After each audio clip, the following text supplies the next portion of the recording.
Hello! Paano nga ba tayo mamili ng isda?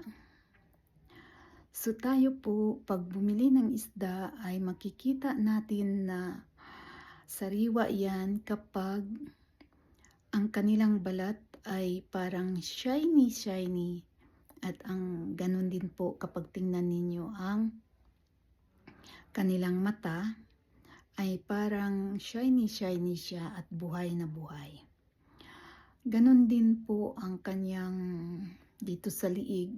Pag tinuklap natin yan at silipin, makikita po natin na buhay ang pulang-pula po. Hindi parang brownish or grayish or maitim-itim, hindi po ganyan.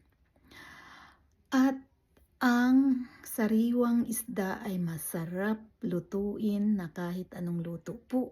Abangan ninyo po, gagawa ako ng